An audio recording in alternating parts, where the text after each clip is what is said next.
What does it feel like when you wake up from the hypnosis? Done properly, the hypnotist always gives strong, powerful, slow, and deliberate suggestions for something to come all the way up from hypnosis, not out of hypnosis or into it, up from hypnosis. And there'll usually be a count and lots of strong suggestions. You'll feel refreshed, you'll feel invigorated, you'll feel wonderfully good. Pleased, proud that you participated in tonight's event, and a terrifically good sport looking back at all the fun that you had.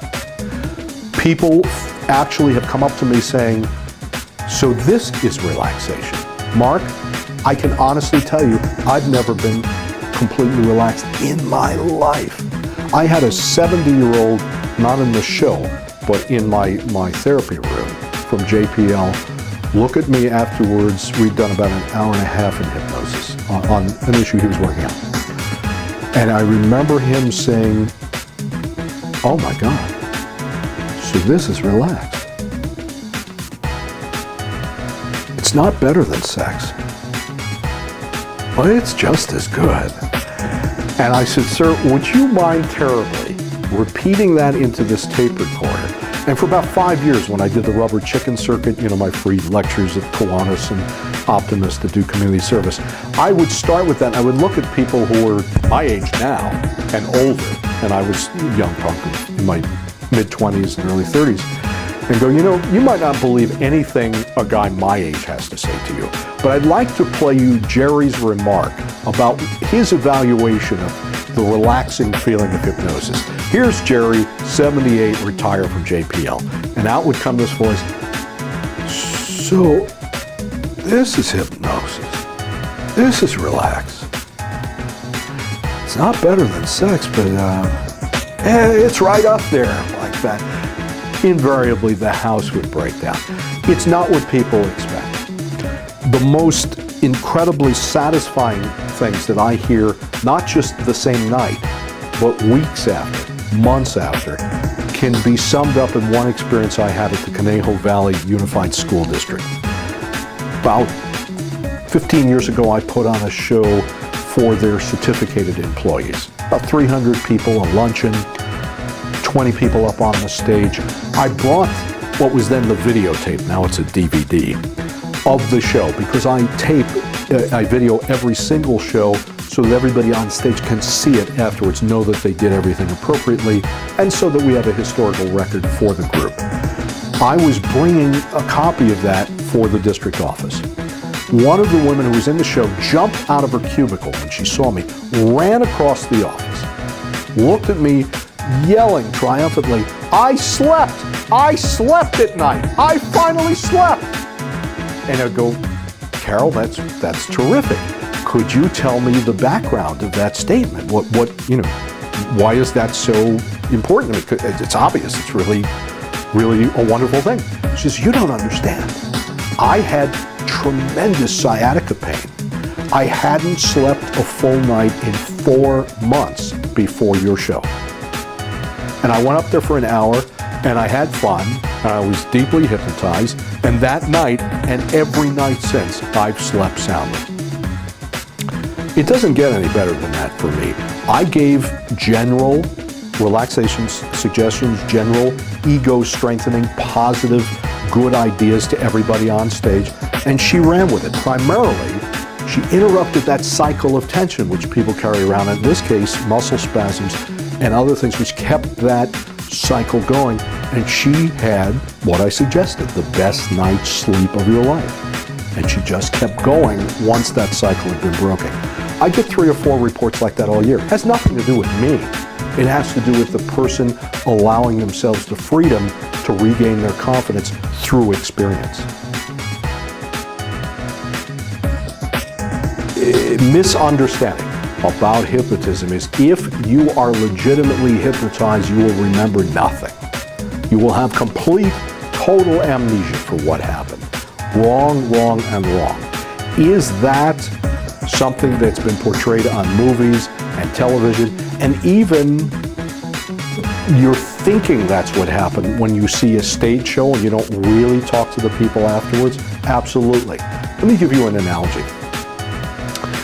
If you watch All of the weddings you'll ever see on television in the movies, almost all of them will include the following phrase: if anyone should know why these two should not be joined in the bonds of holy matrimony, please speak now or forever hold your peace.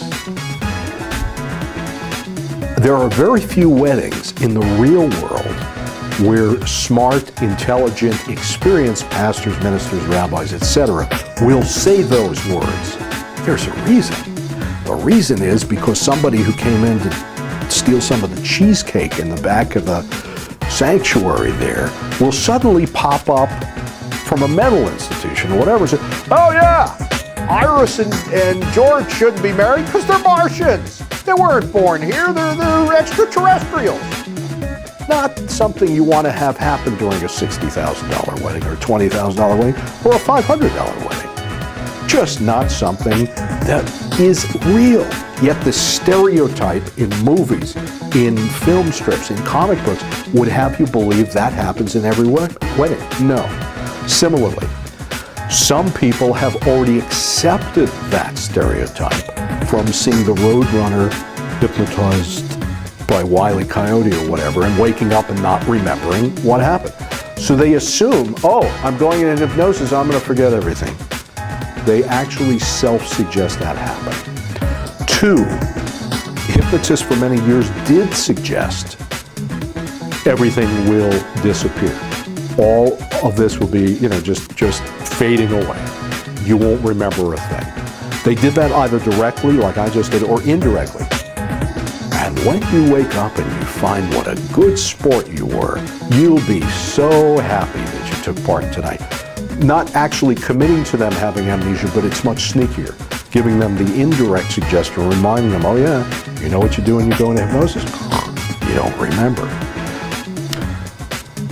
I deliberately tell people they will remember what happens on stage for 3 reasons. Number 1, I don't want them being confused after they come over. They went up and entertained everybody. I want them to remember what a good time everybody had and how relaxed they were and how comfortable.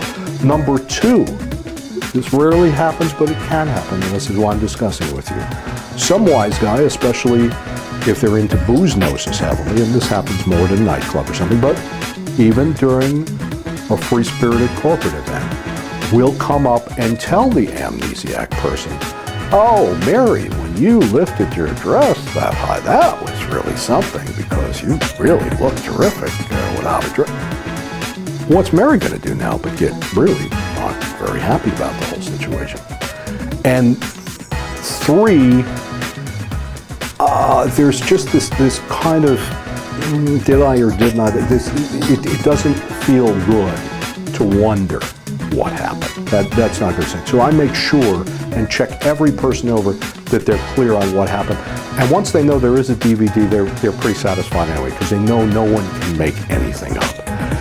The amnesia does happen occasionally in spite of that, and that's why I'm looking for it all the time. There is a person who will get so concentrated, so there, just as you don't remember what you ate 3 days ago. It's not important to you anymore. It just simply faded away. So sometimes hypnosis accelerates that process of forgetting and letting go. Being so in the moment, you're not holding on to each moment. But it's the exception rather than the rule, the way I perform the show. And again, I would much rather somebody remember what happened than prove to the audience they were in hypnosis by walking around going, did I do that? Did I do that? Now, it's also a great cover afterwards. It's a great excuse. You come off the stage and people say, oh my God, you did that. And you go, me? Because sometimes people will be faking the amnesia because they just don't want to admit that they did that, and then they get away with murder. So they might even take it over the top. Absolutely. Particularly from the standpoint of hiring variety entertainment and planning and managing that entertainment. I alluded to it before. There's 2 kinds of basic approaches that are coming from people who are buying our services. How much, here's the thing, and no information whatsoever, versus here's my overall plan, here's what we're having, here's the timeline, here are the other people who are working the event. Hugely important for some of us. For example, if I know the magician I can, not involving the person, but just involving the person who's buying.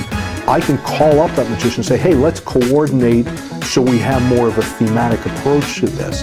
If I know the videographer, I get on the phone and say, Harry, here's the shots you want to get of tonight.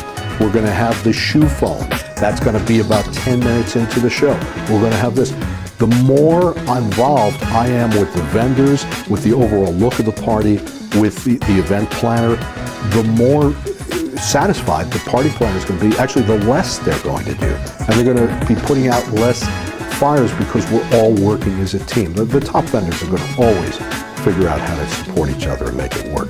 But if I've got a heads up on that beforehand, it's all the better. Well, I'm biased.